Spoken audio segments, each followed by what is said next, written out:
everyone, and welcome to the Healing Lounge podcast. Thank you for joining us today. Today, we are honored to have Mike Pierce, a yoga teacher, ceremonial plant medicine facilitator, men's coach, and community leader, joining us to share his journey in holistic healing, sound therapy, and transformative men's work. From Sierra Gardens to Burning Man's Rootist Lounge, Mike has created a powerful spaces for growth, connection, and self-discovery. Let's dive in. Mike, thank you so much for being here today. Thank you for taking the time out of your busy schedule to be here and to talk to us. Thank you so much for having me. It's an honor to be on the show. Just hearing, you explain to me why you have decided to do this and, present your dream and create this podcast. It's an honor to be here. So thank you. Oh, it is my pleasure. Yes. And likewise, I'm excited for your future projects as well. And as I would love to, support you in any way that I can. So yes, thank you. Thank you. Yes, so for all those who don't know, Mike, tell us a little bit more about yourself. Well, there's a lot to tell. I've done a lot of different things. I like to say I've reinvented myself over the years, and I've done many incarnations of myself. Many years ago, I, owned a couple of nightclubs and after hours club. I went on from that to create a television show, took the television show national, sold it. I moved into corporate event space. And now I've been in the corporate event space for, pretty much almost 15 years now. And I moved to Vegas. Well, when I moved to Vegas, I had this passion for yoga, and I had this passion for wanting to be more vested in the yoga. And I ended up getting my first teacher yoga certification in 2011, and that just changed my life. I was certified in Pilates. I did 2 500-hour Pilates certifications. And then I moved on from there and did breath work. I did several different styles of yoga. So I've got several different styles. I got several 200-hour certifications, 100-hour here, 50-hour here. Then I did certification in sound healing, certification in shamanic singing, certification in shamanic drumming. Then, of course, plant medicine, moving into that. So this whole passion of just healing myself has led me into diving down the rabbit hole of all these trainings and, trying to help facilitate that in other ways. So in a nutshell, I'm a student. I'm a yogi. I'm a burner. I've been doing Burning Man for a long time. I'm one of 3 regional representatives for Burning Man, representing the city of Las Vegas. So anytime anybody has any questions about Burning Man, they come to one of us 3. If they're in Vegas, they need help. And then, of course, we've done a lot of great things there. So, from creating Sierra Gardens, which is a space here in Las Vegas that a lot of people come to and we host ceremonies with, to creating a temple oasis in the desert to be able to host events with. I've done a lot and still doing it and loving it, every minute of it. So that's kind of me in a nutshell. That's amazing. You weren't busy at all. So tell us a little bit more about what led you into the holistic realm. What led you into getting more into yoga and Pilates and doing plant medicine. Tell us a little bit more about that. So when I was in Houston, before I left Houston, one of my yoga teachers, Jennifer Burgermeister, who owned several studios in Houston and in Texas, she got me into, I really got vested in training with yoga with her and really found a passion for it. And I've worked with plant medicines in various ways myself growing up and found many beneficial outcomes from the use of plant medicines. When I finally started working with them in a ceremonial way, understanding their true properties and their true nature, it changed my life.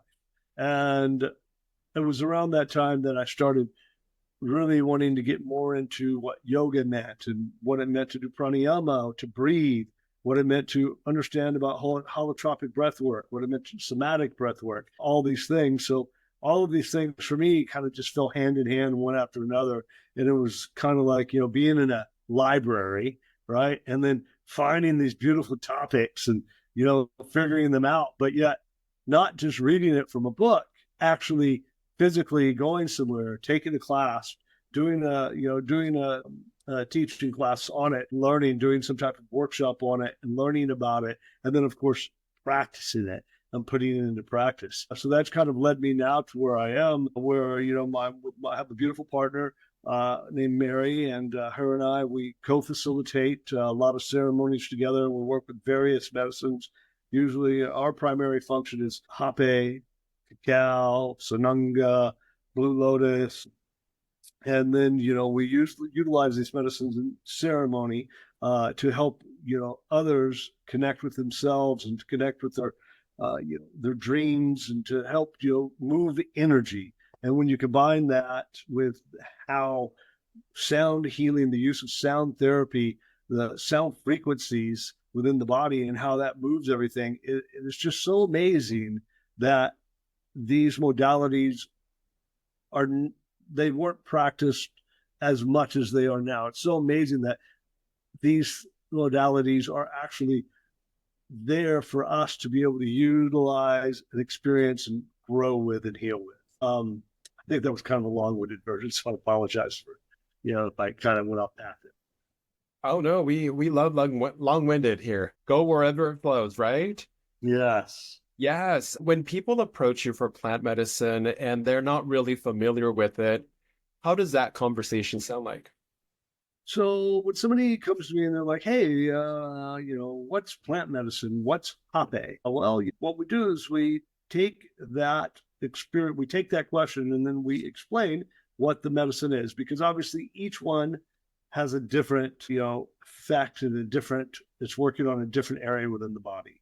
So let's say Hape. Hape is a sacred shamanic snuff, and has many different types of blends, and they have many different types of properties. So when discussing this with someone, you say, well, first of all, let's talk about where you are at and what you're looking for. You ask them what brought them to plant medicine, what's their interest, right? So if I say, what's your interest? What brought you here? What would you say? Oh, I'm curious. My friend told me about it, or if I had no idea what I was getting myself into, mostly. So usually what we try to say is, if you're looking to just kind of dabble in something, well, maybe plant medicine's not right for you right now. If you're looking to learn a little bit more about yourself, you're looking to grow a little bit, well, then various plant medicines can help with that.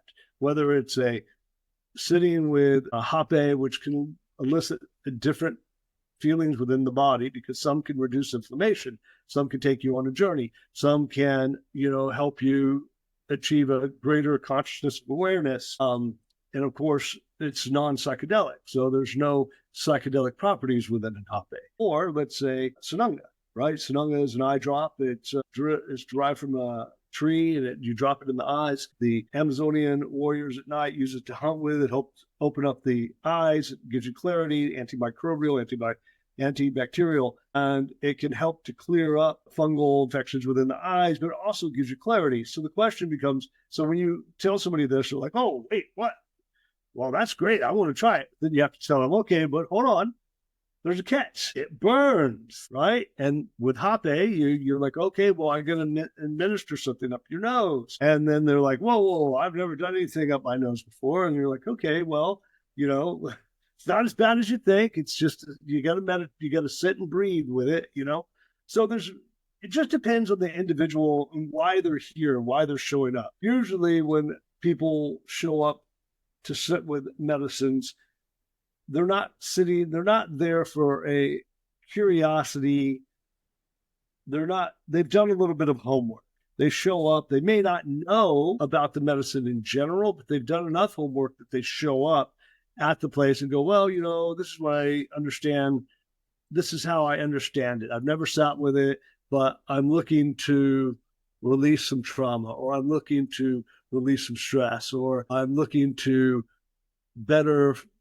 have better dreams or get more in tune with myself. So really the answer that I would give would be based on the individual person with whom I'm sitting with, who I'm chatting with. And, again, with you, I'd be like, well, maybe if you're just looking to recreationally explore, well, there's other plant medicines that are easier obtainable, that you can easily obtain, that you can sit in public and enjoy that flower.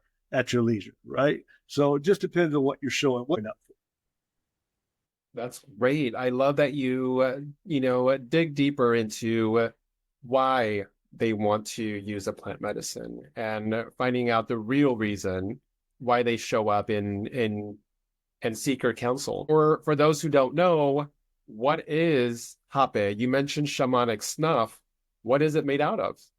So each Hape has mapacho. Some Hape has mapacho, which is a tobacco, but it's not like a tobacco you would smoke in a cigarette. And then each one has a different blend of roots, trees, and leaves. There are some that are that have mint. They're mint based. There's a menta. So it just depends on the type of Hape that comes from the different tribes. Each tribe has a different type of blend of a Hape. Imagine the chef in the kitchen who cooks within the restaurant, right? Well, that chef has his own blends of food, his own blends of seasonings, and he makes his dish a certain way. Well, each of these Hapes that come from different tribes, from the Amazon or from Peru or from they also Guatemala. There's Colombian. So there's just different tribes around the South American region of the continent that all have a different style of blend. The core is some, again, like I said, the mapacho, and then it's blended with different leaves or branches, and just depends on which is. Oh wow. Yeah, I was not aware that there was so many. Where did it originate from?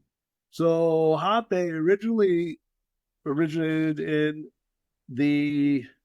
if I remember correctly, I would have to, you don't quote me on this because I don't have those exact facts memorized. It is from well, that's a tough question actually, because I would have to look at each tribe to see actually who came up with it first, which I don't know who actually created Hape first, which tribe it was. But it originated from the South American region, and many different tribes use it within their practices within their tribal practices of their shamanic beliefs. Wow, yes. And a good question. And when yeah, thank you. When you're doing these ceremonies, where do you perform them at, or where do they take place? So we have worked at many different places when we've held our ceremonies. We do have our space, which is Sierra Gardens, which is located here in Las Vegas. It's my backyard. We've built a space here in Vegas that at my house. It's a very nice backyard, something you wouldn't quite realize you're in, Las Vegas when you step into the backyard, just the way it's laid out and designed. A lot of trees, a lot of growing trees. We have, fruit trees we have probably 7 fruit trees. I have big pergolas, vines that are growing on the pergolas. The property is only 4 years old, so I've only lived in this property 4 years. So I can imagine the vision of the temple that I have, the Temple of Yum in the background, and where it's water features. I have 2 water fountains in the back. Once all the vines grow in the way I'm envisioning it, and how everything is growing around, and then having all the fruit trees in the yard, it's going to be quite beautiful, because you can also eat from the space as well as sit in the space. We have a nice fire pit in the back, so we're able to host with fire, and then we have the water element, and of course earth element, and air. So usually that's where we do it. If we travel, it could be done anywhere. So it just depends on where we're going. So we've hosted at many yoga studios. I'll be in Austin on the 22nd of this month, hosting ceremony with Sacred Creates. I've hosted ceremony at Medicine for the People. I've hosted ceremony Burning Man. So let's say Burning Man, right? I build my own space at Burning Man. I take out all my tents and gear, and I create a sacred space out at Burning Man that we host ceremony in. And then we do that at our camp, which is Rootist Lounge, twice during the week. And then we do 2 other ceremonies, Burning Man, at other camps. So there are other camps that welcome us to come out to their camp and allow us to host ceremony within their camp. So it just depends. It could be anywhere. It can also just be by yourself, right? Because if you have your own practice that you're sitting with the medicine, it can just be your own personal ceremony with yourself, and you could sit with yourself and sit and do your meditation and administer yourself Hape, or you could just breathe. So you don't necessarily need plant medicine to sit and experience your own sacred ceremony with yourself, because pranayama, breath work, and doing certain breath work can truly help you release any stuck traumas within the body. It can also help you elevate your mental awareness and hyper elevate your awareness to almost as if you were sitting with plant medicines. Wow, that sounds amazing. And for anyone who is interested to self-administer Hape or plant medicine, what would you recommend to them? Well, so when somebody says, hey, I want to self-administer, I say, well, first let's sit and let's show you the proper techniques and how you would do it, use the proper tools. And then I would say, what is again, it's about asking the question and qualifying, what is it that you're looking for? What is it that you're seeking? What's your reasoning for wanting to sit with the medicines, right? Whatever medicine is, whether it's Hape, Sanunga, Blue Lotus, could be any of that, whether you're going to sit with ayahuasca, whatever the case is, right?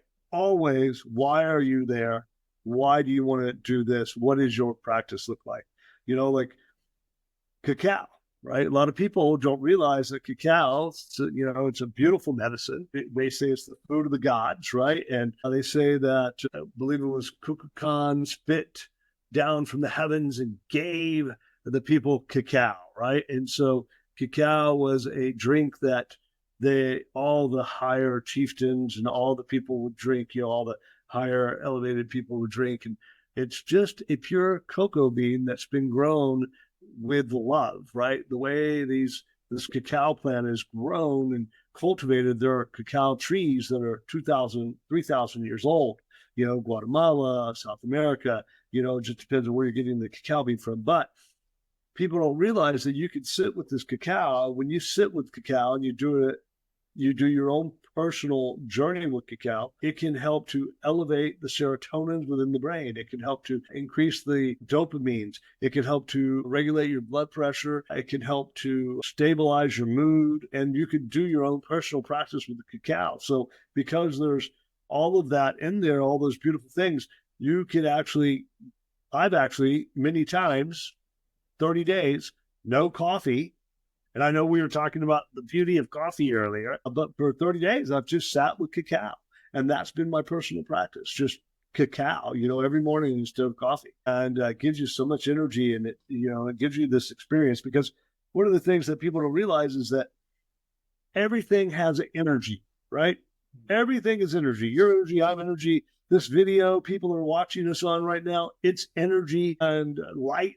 The light you see behind me, it's a spectrum of energy, right? So the thing about working with plant medicines, they all have energy as well. From the earth that it was grown in, from the hands that cultivated it, how it arrived to us, the hands that ceremonially prepared it, to the water that's mixed with it. All of that energy we take in, and now we process that energy, we transmute that energy, and that now becomes something we are now sending out to the world. So being able to have these personal practices with your medicines are all unique and individual to the person who's sitting. Does that make sense? It makes perfect sense. What a great explanation. Thank you. Tell me more about the men's transformative group. So the transformative men's group. So as a matter of fact, let's see, today, the 7th, it is actually 1 year. So 1 year anniversary. It'll be, we have our next men's group, because the first, I think it's next Tuesday, which I believe is the 11th, because we do the second and fourth Tuesday of every month. But the transformative men's group has been around for 1 year. And it was my desire and my choice to be able to create a sacred space, safe space for other men to come together and to be able to sit and share and communicate, to honor, to support, to create brotherhood, to be able to really let go of anything we needed that we wanted to let go of, right? A lot of us as men have been the lone wolf, right? We don't show up. We don't show up in a way that allows us to be heard or supported. Sure, we show up in our families a certain way. We show up with our partners a certain way, but do we truly have the brotherhood that we need to be able to connect with one another? Well, I wanted to create a space that allowed that to happen. So that's where the vision arose from that to be able to do it. I had the year before, what was that? So that's 2024, 2023. I just completed a men's coaching training program. So I had just completed that in November. So for me, it was like, okay, I just sat through, 9 months of men's coaching program with my mentor and Zach Barat. And I was like, okay, well, I want to be able to create a space that I can share what I've learned, but I want to be able to come to the table and create a space that's free. It's all inclusive. I'm not trying to make any money out of it. I just want to create a safe space for everybody. And that's where the men's work came from. The men's transformative men's group came from. And now it's really kind of really starting to take a life of its own. I've got, some beautiful men that are there. We've got a lot of beautiful men that are showing up, and I've got Kobe Lyons. He is a co-facilitator. He was there since day one when I said, hey, I'm going to do this. He's like, hey, man, I'm there. He's also another facilitator here in town that offers some great work in town. And he was like, I really want to do this. I've sat with many other men's group, and, I love this vision that you're creating, and I want to help co-facilitate with you. And I'm like, well, brother, I'd love to have you. Let's do it. And so, we've, gone through our 1 year baby period, so to speak, right? And now our second year has started, right, in January. And with our 1 year anniversary coming up here, obviously on, it's going to be I believe the 11th or 12th, which is the next Tuesday, which is the second Tuesday of the month. And we have now started to develop quarterly topics. So it's actually topics that we're including for each men's group. So there's a topic that gives everybody an opportunity to focus on that, to look back at what's going on with them. So that way, if they choose, they come to the circle, they can talk about this topic and how this topic's affecting them and how they're showing up with this topic. Or they can also, of course, within the circle, share openly and allow whatever it is they need to share to flow. So it's quite beautiful. I'm very excited about it and where it's going and all the things that are happening. Wow, that sounds really, really engaging and something necessary for the men in the community. Where do you see the transformative group, the men's transformative group, being in 5 years? That's a good question, because right now I know that I'm hoping this year we're going to launch a podcast as well off of the group. So we're going to explore our topics a little deeper. We're going to go a little deeper with the topic structure, and we'll have a full structure for the whole year. And that means that we'll be doing that yearly. And of course, this means when the podcast kicks off and that starts to happen, we'll then have the video to go with it. So it really depends. I've just talked to another dear friend of mine, a practitioner and facilitator in Austin, who I'm going to see for Sacred Creates, Scotty Love. He does a bunch of work up in Austin. He is actually going to start hosting a Texas chapter of the Transformative Men's Group. So that will be happening here, I think, this month in February, or definitely March. We just talked about it the other day. So ideally, it would be great to be able to have different chapters in different cities of men coming together and hosting these gatherings and hosting these connections and building these connections and building this brotherhood and these relationships. So in 5 years, maybe in 5 years, I'm sure we'll probably have in all the major cities a chapter of the Transformative Men's Group in each major city that is supporting brothers and bringing them together and building community and allowing each other to truly, be there for each other. I can use one example just right off the top of my head, which I have a couple actually at this point, where one of the brothers reached out, to me the other day, and I was with one of my other brothers who we're working on a trailer renovation. We were at my house, and he calls and says, "Hey, I'm having a really rough day. I just want a brother to chat with. I just want to be able to connect." I'm like, "Well, come on over here and help us work on the trailer. Let's hang out. Let's do the thing." And he did. He came over. He hung out with us all day as we worked in the trailer. We all talked and took our time, and we supported each other, right? And that's what we need as men. We need to be able to understand that, we're here for each other. We're here for that support. We're here to know that there's someone there to help us. And, another story, someone reached out, Kobe, I'll use his name, he reached out, and Kobe is also he's also in the Mankind Project. The Mankind Project is another men's group that meets, and he needed to move. Kobe did, right? He's like, "Hey, I need some guys to move." And let me tell you, 4 guys from the Transformative Men's Group showed up, and 4 guys from the Mankind Project showed up, right? So Kobe's in the middle there with 4 guys on each side, 4 brothers on each side there to help him move his stuff from one place to another, right? But that is support. That's brotherhood, right? And knowing that this is out there and this exists, it's extremely beautiful, So seeing where that's going to be in 5 years, it's going to be exciting. It's limitless for sure. Thank you again, and thank you for everyone involved who is part of this Transformative Men's Group. It's definitely needed, I feel.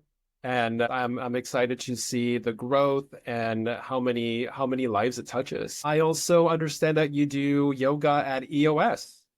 I do. So, I was certified back in 2011, my first vinyasa training program, and I have been teaching since then. When I first started teaching, I was really teaching a lot. So I was teaching like 4 different places. And then I kind of got burnt out on teaching so much because I was teaching Pilates and I was teaching yoga. And because I also got certified in Pilates at the same time back in 2011. And then, as I started to back off all of the teaching that I was doing, like 4 nights a week, because I still have a day job, and I still have that day job. I was like, okay, well, where am I going to teach at now? And, I had the opportunity to go teach with the EOS. And so I joined the EOS in 2015. So this year will be a decade for me for teaching yoga with the EOS, right? So for 10 years. And what's great about EOS is they're awesome. I love EOS. They're innovative. They're doing a lot of things with how they're reshaping their floor training. And what's great is the regional director, Jennifer Smith, she's phenomenal, such a sweet lady, and very active, very athletic. I asked her, a couple months back, maybe about 6 months ago, I said, "Hey, what's the possibility of me bringing in drums or bringing in singing bowls or, doing a sound portion at the end of my class, and offering that?" She's like, "What is that? I've not done that before." I'm like, "Wow, well, you need to come sit in my class and let me show you, And she did. She's like, "Well, do it. It's great. I love it." That was fantastic. So now in my class, I'm able to bring in my sound tools. I'm able to close with my sound tools. Whereas you go to a lot of other gyms, because it's a gym, that's not being offered. So I'm extremely grateful and extremely blessed to be able to be given that freedom and to be able to given this longevity and this same place that, I've been for a decade, same time. It's funny, I'll look at my Facebook feed and I'll see memories popping up. Wednesday yoga 6:30, Wednesday yoga 6:30. And when you've done something for a decade, right? Most people can't even say they've worked a job that long, right? And here I am teaching the same class at the same time. I'm very grateful for all the beautiful people that show up to my class.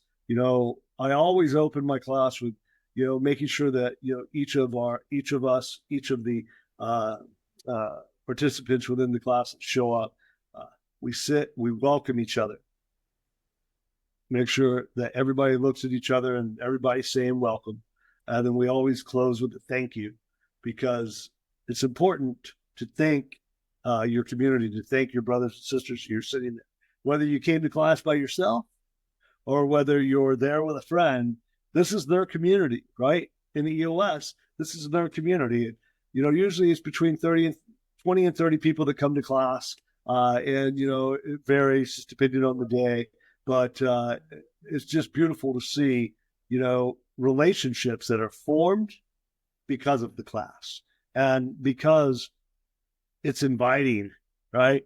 And the class that I teach it's a gentle yoga, but it's mixed with my Rootist yoga. And Rootist yoga is a blend of all the different styles that I've learned over the years. So your vinyasa, ashtanga, it could be kundalini. It could be, anything that I've taught and got certified over the years. I'll blend that all together. And I'm not as you can probably tell from my video here, not a very intense, serious person. I'm very funny. I'm very jovial. And that's how my class is, right? I encourage people to laugh. I encourage people to meow like a cat. I encourage them to moo like a cow, bark like a dog, howl, pigeon, frog, any of the animal poses we do. I always try to see who has the best animal noise, right? And so class really is fun, when everybody's laughing because somebody has a really great pigeon sound, or, I've done a really crazy bullfrog sound. Meow, meow. So it's really just about, for me, creating the fun and bringing all these together. So Rootist yoga is something that, I developed many years ago, and it's based on the belief of rootism. Rootism is the belief that the roots of truth exist in all teachings. As you go through life, you take in these roots of truth and you create your own unique way of connecting life into source. So the moment that you've taken a little bit of this, a little bit of that, and a little bit of that in your belief system is when you become a rootist. And then that rootist in you can be an atheist rootist, you can be a Christian rootist, a Buddhist rootist, a Hindu rootist. It just depends on what you're leaning most towards, right? What your inclination is. This is the belief system that I follow, and it's something that I live my life by. So I'm always learning something new, and I'm always a student. So anytime I can learn something, I will. But, whatever I can take away from it and incorporate it into myself and let my connection to source from that be, that's what I do. So that's what I bring to yoga. And I bring that in a way that allows the yoke, right? The body, the mind, the spirit to all come together in a way that is both fun, but, practical. Because let me tell you, we sweat sometimes in that case. People are like, oh my God, that's just because, they like it when I'm teaching more than a gentle yoga. They're like, what's going on here? And I'm like, oh, well, I just want you to learn something. But it's a great class. It's very fun. And I love it. That's that. That's great. I'm so glad that EOS is open to that, and they've allowed you the space to do so. And it's when is it? It's every Wednesday? Every Wednesday. And which EOS is it? It's here in Las Vegas. I'm located, so EOS here in Las Vegas. We're located at Pecos and Russell. So anybody that sees this podcast, if you want to come join my yoga class, all you got to do is walk up to the desk and say, I'm here for yoga. And they will, take your name and they'll let you go in. So that's like how awesome they are at that space, because they know that I always have probably 2 or 3 people coming in every week to join me. So they're not real rigorous on, oh, well, you can only do this once or this or this or this, So they're, for me, I just want to say that I'm very grateful. They are very awesome. That's amazing. That's so good of them. And to be open to other modalities and other ways to incorporate fitness, because yes, you can work out your muscles, but what about your spiritual muscles? We need to work those out too. Yeah, and that's the thing. It's when, you allow your class to, because I talk about mantras, I talk about, mudras, I talk about, the energy of the body. I mean, sometimes, depending on my mood, I might just come in to do all breath work. And we're just doing breath exercises for the whole hour. And most of the people that come to class are used to something like that happening because I do it, I switch it up. I'm always doing something new for them, right? So that's one thing that they like, that they get a little something new each time. Wow, that's amazing. And you mentioned sound healing. How did you get into sound healing? So, that's a good question. I remember my first sound healing experience, and must have been 2012, maybe. I think it was 2012. I was at Shakti Fest. I don't know if you know what Shakti Fest is, but there's called Shakti and Bhakti. And I was at Shakti Fest, which is Shakti, the female version of the energy within the body. Shakti, it's a connection. So I was at Shakti Fest, and I was actually volunteering for audiovisual, and I was helping with audiovisual. Then when I wasn't volunteering, I was taking classes. Well, I went and did this sound class that someone was teaching, and there must have been 100 people in the room, 50 on one side of the room, 50 on the other, all with their heads pointed inwards. And there was like 4 sound practitioners and then a live band. Like there was a live band in the back of the court, and they put all the sound tools all in one line, and all the heads just had to squeeze in into this really long room, and all the heads had to squeeze in, and you couldn't get all the heads in, so you had to like put a couple of extra heads. There was about 100 people in there, and then of course they start taking us through some breathing techniques to calm us and get us moving, and then all of a sudden they started working their bowls from the center of that center of the line, and then the background of the music that was going with the band. There was a sitar in the room, and that was my first like experience with sound healing. And I walked away from that class. Wow, I have to do this, right? It was, woo, it's and so that's how I first got into it. That's how I first learned. That's where I first learned about it, was from sitting within this sound class. And then I started seeking out teachers and started doing some trainings, and then started practicing. And since then, I've been incorporating various styles from bowls, from crystal bowls to gong to flute to drums to bells. So it just chimes. So it just depends on which tools I'm feeling called to use and what that looks like. Wow, thank you so much for sharing that. What are some common benefits of sound healing?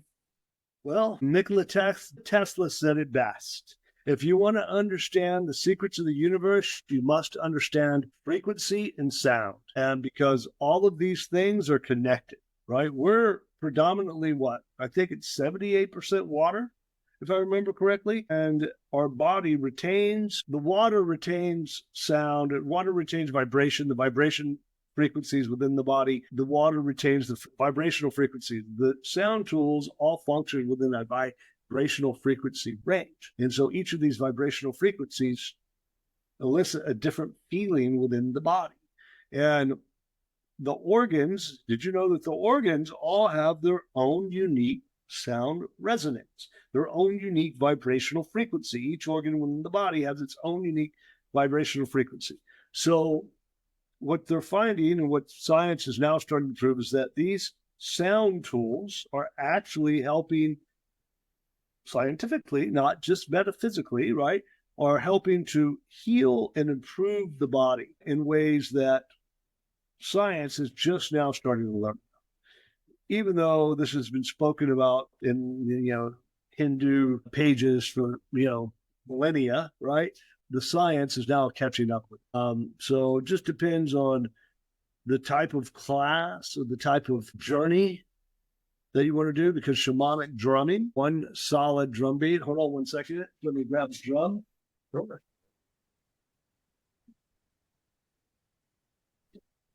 Unfortunately, I don't have my. One second.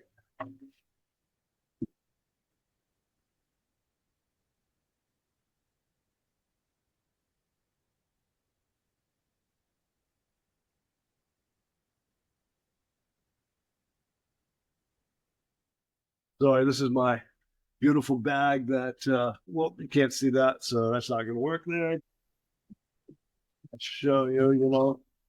So every instrument, every tool that is used in practice obviously has a resonance, and that resonance will create a certain experience for the user, for the person who's meditating, for the person who's sitting, like a rattle. And when you continue with your rattle, it creates a nice tone. Just like when you move with the drum,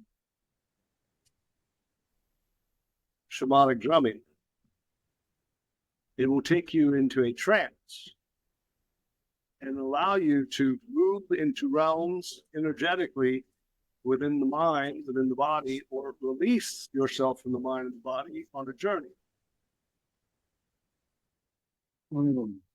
So depending on the practice, depending on what you're teaching or what you're hosting or what you're sharing with whomever, there's a different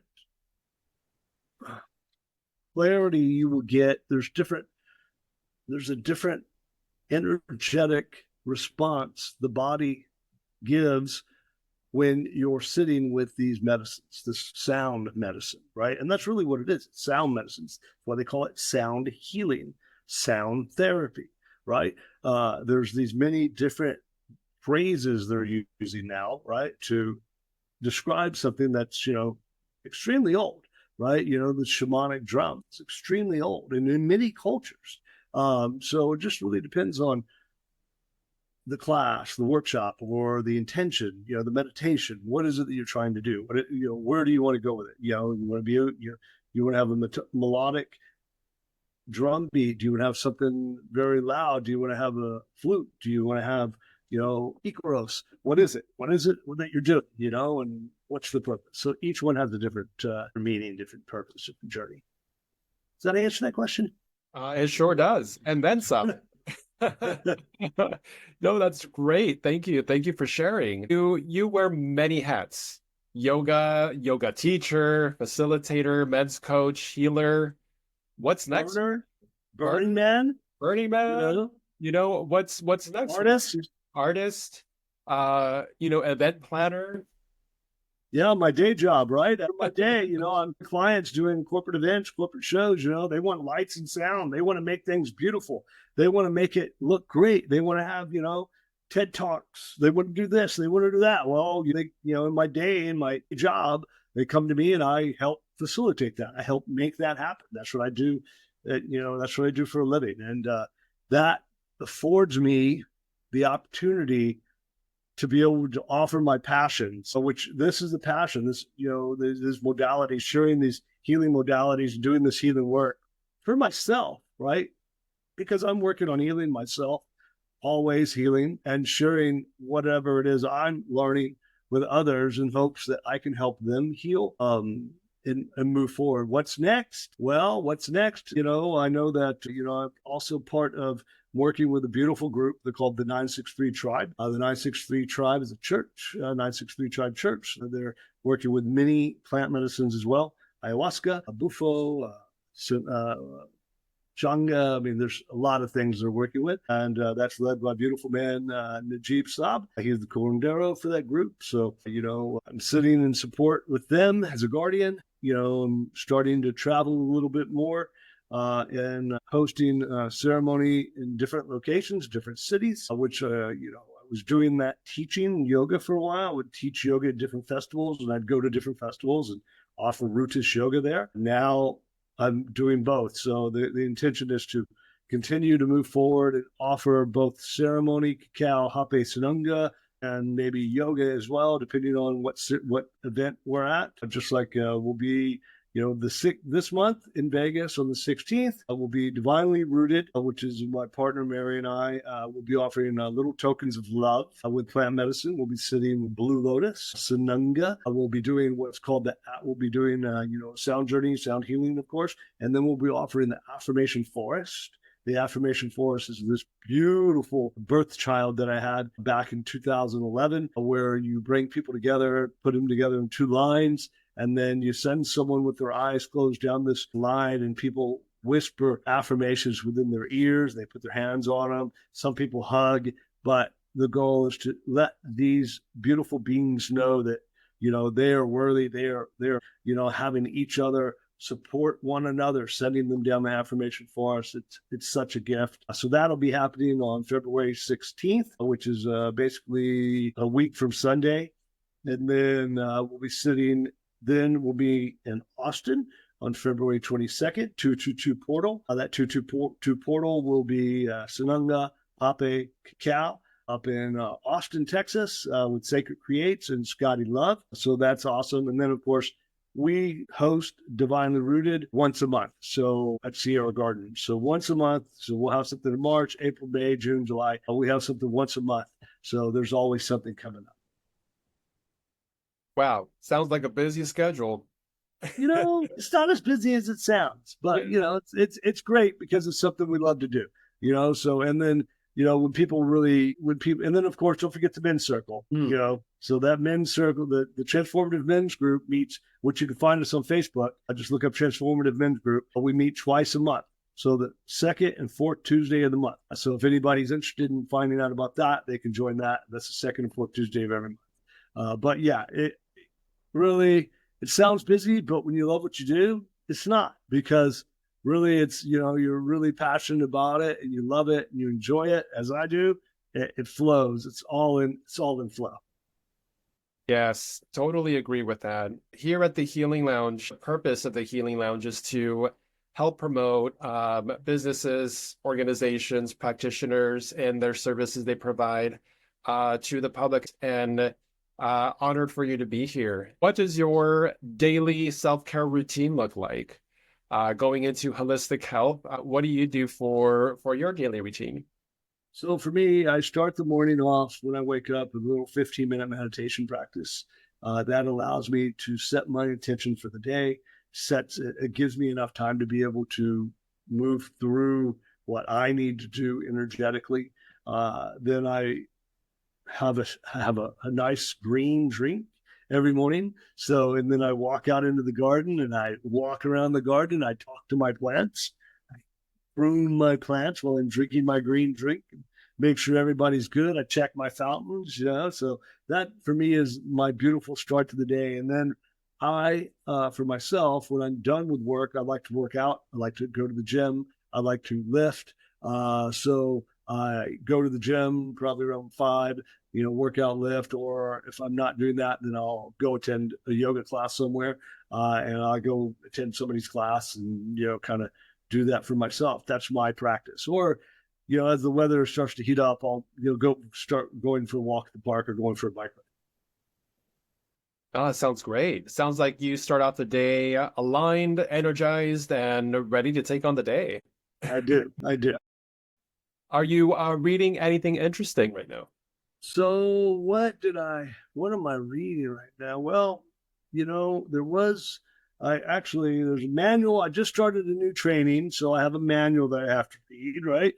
So I've read a couple of PDFs out of it, and it's plant medicine. It's a plant medicine integration course with Shannon Ray, beautiful teacher here in town. She's extremely knowledgeable, been around for a while. So I'm lucky enough to be sitting with her and doing this 6-week course. So my reading now will be all geared towards the plant medicine integration course that I'm taking to help understand and reinforce what it means to do integration, what it means to understand plant medicine integration in regards to both your personal practice and those who are working with plant medicines.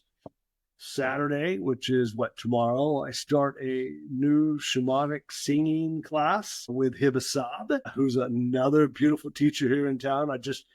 My last yoga teacher training that I did was a 300-hour ceremonial teacher training that I completed with her. And I'm lucky enough now that she is going to be teaching a ceremonial singing class, a shamanic drumming with that singing. So that starts on Friday, starts on Saturday, tomorrow at noon, no, at 11, starts tomorrow. So that's an 8-week course. So that's probably going to be my focus for the next 6 to 8 weeks, is both my class with Shannon and then Hiba, and making sure that I'm ingesting that information adequately. So I have to say that that's probably what my reading is going to be. So, just to have fun a little bit, I have a few fun questions. Hypothetical scenario: if money was not an issue, what would you be doing?